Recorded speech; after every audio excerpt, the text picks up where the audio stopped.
पुराने वक्तों की बात है। एक छोटे से गांव में एक नेक दिल और गरीब लड़की आमना रहती थी।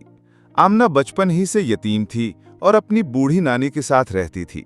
वो दिन भर खेतों में काम करती, जानवरों की देखभाल करती और शाम को कुरान पाक की तिलावत करके अपने दिल को सुकून देती। गुर्बत के बावजूद आमना हमेशा अल्लाह का शुक्र अदा करती और लोगों की मदद करने की कोशिश करती थी। एक दिन गांव के करीब से एक थका हारा, बोसीबा कपड़ों में मलबूस मुसाफिर गुजरा। उसके हाथ में एक पुराना सा आसा था और चेहरे पर सफर की सख्तियों के आसार झलक रहे थे। वो भूख और प्यास से निढाल लग रहा था। आमना ने उसे देखा और फौरन अपनी नानी के पास दौड़कर गई। उसने नानी से कहा, नानी, ये मुसाफिर भूखा लगता है, क्या हम इसकी मदद कर सकते हैं? नानी ने मुस्कुराकर जवाब दिया, बेटी, मेहमान को खिलाना और पिलाना अल्लाह की बड़ी इबादत है।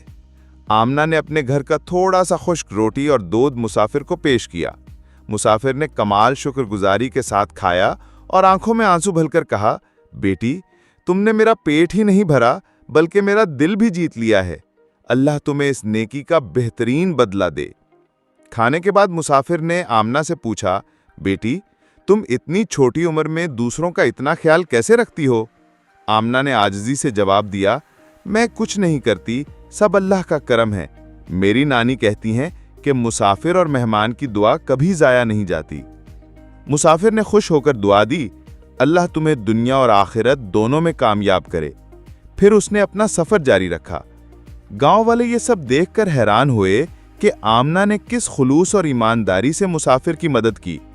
कुछ साल बाद गांव में ये खबर पहुंची कि बादशाह के दरबार में एक नया काजी तैनात हुआ है जो अपनी दयानत और इंसाफ के लिए मशहूर है। जब वो काजी गांव आया तो सब लोग हैरान रह गए। वो काजी वही मुसाफिर था जिसे आमना ने खाना खिलाया था। काजी ने सबके सामने कहा, मैं आज जो कुछ हूं ये इस बच्ची की खलूस भरी खिदमत और दुआ की बरकत है। उसके बाद आमना और उसकी नानी को इज्जत और एहतराम के साथ दरबार में बुलाया गया। काजी ने उनके लिए मुस्तकिल रोज़ी का इंतज़ाम किया और आमना की तालीम के लिए खुसूसी इंतज़ामात करवाए।